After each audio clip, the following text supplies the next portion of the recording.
এবারের ঈদে অনেককেই লিখতে দেখছি দ্বিতীয় স্বাধীনতায় প্রথম ঈদ। মানে এই যে দ্বিতীয় স্বাধীনতা শব্দটা, এটা এখন নতুন করে একটা ডিবেট ট্রিগার করছে আমরা দেখছি। এবং বিশেষ করে গত স্বাধীনতা দিবসে বিএনপির একজন খুব গুরুত্বপূর্ণ নেতা, যিনি স্থায়ী কমিটির সদস্য, শুধু স্থায়ী কমিটির সদস্য বললেও কম বলা হয়, তিনি খুবই প্রভাবশালী নেতা, যারা মির্জা আব্বাস এই দ্বিতীয় স্বাধীনতা সম্পর্কে কিছু বক্তব্য দিয়েছেন, ফলে আবার ডিবেটটা মাথাচাড়া দিয়েছে। আমরা জুলাই অভ্যুত্থান, জুলাই অগাস্টে যা ঘটলো, শেখ হাসিনার পতন এবং পালিয়ে যাওয়াকে আমাদের দ্বিতীয় স্বাধীনতা হিসেবে দেখতে পারি কিনা, বা দ্বিতীয় স্বাধীনতা বলতে আমরা আসলে কি বুঝি সেটা একটু বলা দরকার।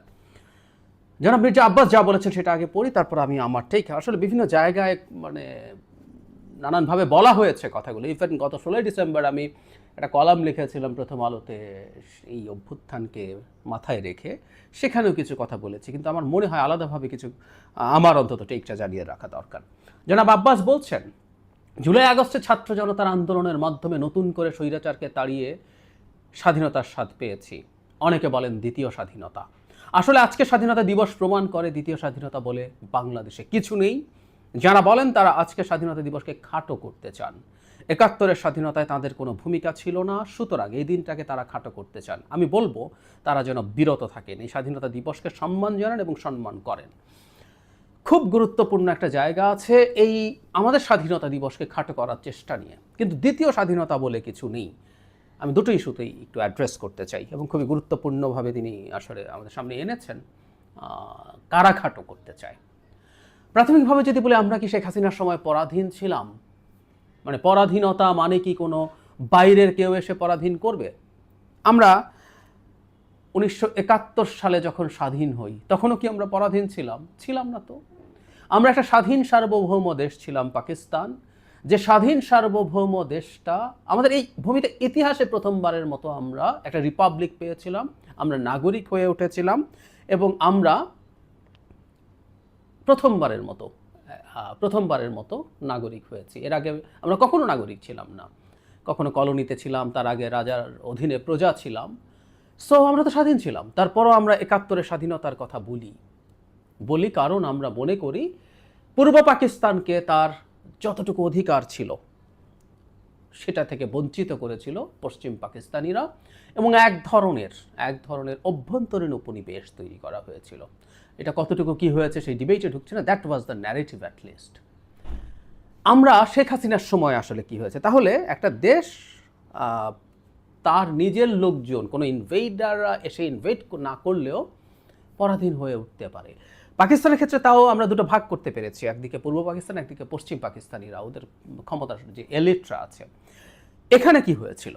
এখানে দুটো ব্যাপার হয়েছিল বলে আমি মনে করি। বাংলাদেশ কার্যত আসলে আওয়ামী লীগের উপনিবেশে পরিণত হয়েছিল, এটা ট্রু, আমি বিশ্বাস করি। মানে উপনিবেশের ধর্মটা কি? যেমন ধরি, ব্রিটিশরা যখন ভারতীয় উপমহাদেশে আসলো, আর এর আগে যে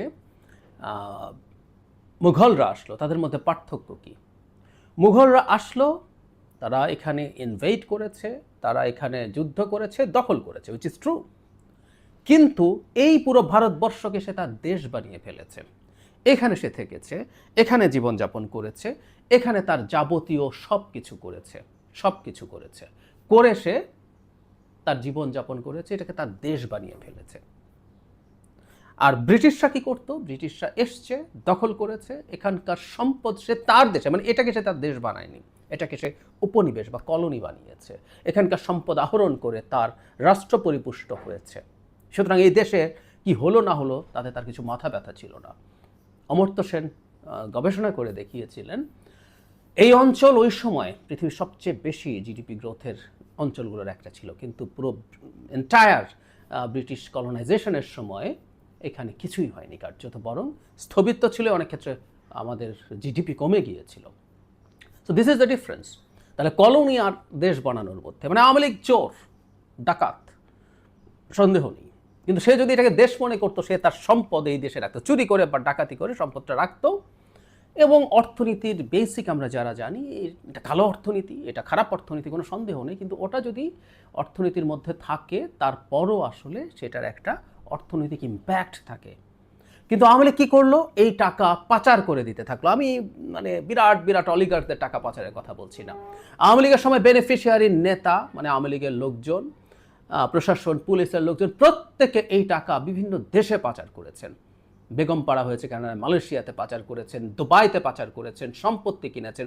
সো এই দেশটাকে তারা উপনিবেশ বানিয়ে টাকা পাচার করে নিয়ে গেছেন, পরিপুষ্ট হয়েছেন, তারা আলাদা জীবনযাপন করেছেন। সো এই দেশ তাদের দেশ ছিল না। চোর ডাকাতেরও নিজের দেশ মনে করার ব্যাপার আছে।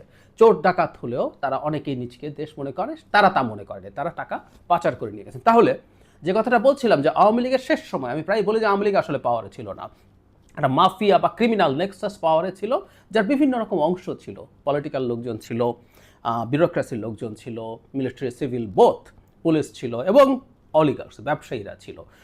তারা বাংলাদেশকে একটা উপনিবেশে পরিণত করেছিল। সুতরাং ওই সময়টা আমরা স্বাধীন ছিলাম কি না এই প্রশ্ন আসতেই পারে খুব লজিকলি, আমি মনে করি না। এবং অল আমরা যখন ভোট দিয়ে আমাদের প্রতিনিধি নির্বাচন করতে পারি না, আমরা নাগরিকই থাকি না, আমাদেরকে প্রজায়, আমি প্রায় বলি প্রজাও না, কৃতদাসে পরিণত করা হয়। আমরা কৃতদাসে পরিণত হয়েছিলাম। নাম্বার 2, এটা কম ইম্পর্টেন্ট না, হয়তো আরও বেশি ইম্পর্টেন্টও। একটা স্বাধীন সার্বভৌম দেশ বা একটা দেশ স্বাধীন সার্বভৌম কিনা বোঝা যাওয়ার একটা গুরুত্বপূর্ণ ব্যাপার হচ্ছে আমাদের ইন্ডিপেন্ডেন্ট ফরেন পলিসি আছে কিনা, বা ইভেন আমাদের ডোমেস্টিক পলিসিতেও সরকার চাইলে সব কিছু করতে পারে কিনা। এটা একটা সার্বভৌমত্বের লক্ষণ। একটা দেশ ভূমি থাকলেই সার্বভৌম হয় না। মানে একটা দেশের তো 4টা কম্পোনেন্ট থাকে। 4টা কম্পোনেন্টের হচ্ছে ভূমি থাকে, সেটা একটা জনসংখ্যা থাকে, জনগোষ্ঠী থাকে, সেটার একটা সরকার থাকে। সব কিছু থাকার পরও পশ্চিমবঙ্গ, মানে ওখানে ভূমি আছে, ওখানে জনগোষ্ঠী আছে, ওখানে সরকারও আছে, কিন্তু পশ্চিমবঙ্গ স্বাধীন নয়, কারণ সেটা সার্বভৌম নয়। ঠিক একইভাবে আমাদের সার্বভৌমত্ব ছিল কি না সেই প্রশ্ন আছে। বাংলাদেশের কোনো ইন্ডিপেন্ডেন্ট কোনো সার্বভৌম ফরেন পলিসি ছিল না ভারতের কারণে। বাংলাদেশের অভ্যন্তরীণ পলিসিও ভারত নির্ধারণ করত। সুতরাং এক তো আওয়ামী লীগকে দিয়ে কলোনাইজড হয়েছিলাম আমরা, একইভাবে ভারতেরও ডিফ্যাক্টো কলোনিতে আমরা পরিণত হয়েছিলাম বা একটা ভেসাল স্টেটে পরিণত হয়েছিলাম। আমরা অনেকে বলতাম যে বাংলাদেশ ভারতের অঙ্গরাজ্য হয়েছে। আমি প্রায় এটাকে কন্টেস্ট করেছি। অনেক আগে ব্লগে একটা ব্লগ লিখেছিলাম যে অঙ্গরাজ্য হওয়া আমরা যা হয়েছি তার চাইতে তুলনামূলকভাবে অনেক কম খারাপ। আমরা ভারতের করদ রাজ্য বা উপনিবেশে পরিণত হয়েছিলাম। সো এই হচ্ছিল শেখ হাসিনার আমল সময়কাল। ফলে সেখান থেকে যখন আমরা বেরিয়ে এসেছি, আমাদের মধ্যে একটা স্বাধীনতার অনুভূতি হওয়াটা খুবই স্বাভাবিক বলে আমি মনে করি, এবং এটাকে দ্বিতীয় স্বাধীনতা বলায় আমি অন্তত আপত্তি দেখি না। এই আবেগটাকে আমি ধারণ করতে চাই, এটাকে ছোট করার কিছু নেই। এবং এই স্বাধীনতায়ও, এই এন্টায়ার স্বাধীনতার যে লড়াই, তাতে বিএনপিরও খুবই গুরুত্বপূর্ণ রোল আছে। আমি শুধু জুলাই আগস্টে তাদের এই মূল অভ্যুত্থানের কথা বলছি না। এর আগের এই লড়াইটা তো দীর্ঘ। আমাদের স্বাধীনতা যুদ্ধ 71 সালে হয়েছে, কিন্তু 52 সাল থেকে আমাদের মুক্তির বা স্বাধীনতার যে লড়াই সেটা শুরু হয়েছে। যুদ্ধটা 71 সালে হয়েছে। ঠিক তেমনি শেখ হাসিনাকে ক্রমাগত চ্যালেঞ্জ করার মাধ্যমে এবং মারাত্মক ক্যাজুয়ালিটি তাদের হয়েছে, নানা রকম মাসুল দিয়ে, মূল্য দিয়ে তারা যে জায়গায় এসে পৌঁছেছে, সেটার পেছনে বিরাট রোল তাদের আছে। সো এই স্বাধীনতারও বিরাট ক্রেডিট তারাও ক্লেম করতে পারে, and they should do that. কিন্তু 24 দিয়ে আমরা 71 রিপ্লেস করব, এই আলাপ কেউ কেউ আনার চেষ্টা করছেন। রাইটলি তিনি বলছেন যাদের 71-এ রোল নেই, 71-এ রোল নেই তো বড় কথা না, যাদের 71-এ লুকানোর মতো, লজ্জা পাবার মতো রোল আছে, যারা পাকিস্তানিদেরকে কোলাবোরেট করেছে। আমি জামায়াত প্রসঙ্গে এই কথা খোলাখুলি বলেছি। তাত্ত্বিকভাবেও যদি কেউ বলেন যে জামায়াত কোনো ক্রিমিনাল অফেন্সে ইনভলভ ছিল না, তারপরও একটা কথা তো খুব স্পষ্ট হতে পারে, সেটা হচ্ছে জামায়াত যে ক্রিমিনাল অফেন্সগুলো পাকিস্তান মিলিটারি করছিল, সেই ক্রিমিনাল অফেন্সগুলো তারা নীতিগতভাবে সমর্থন করেছে। কারণ তারা বলছে পাকিস্তান এক থাকুক, ভারতের সাহায্য নিয়ে পূর্ব পাকিস্তান স্বাধীন না হোক তারা চেয়েছে। কিন্তু 25শে মার্চের পর যে বিভৎসতা পশ্চিম পাকিস্তান শুরু করেছে, এরপর থেকে তো তাদের পাকিস্তানকে নীতিগতভাবেও সমর্থন দেওয়া একটা মারাত্মক ক্রিমিনাল অফেন্স বলে আমি মনে করি। ফলে তারা চাইতেই পারেন 24-এ আমাদের সব আছে, 71-এর দিকে আর ফিরে যাওয়ার দরকার নেই, এই রিপ্লেস করা যাবে না, এটা ফর শিওর।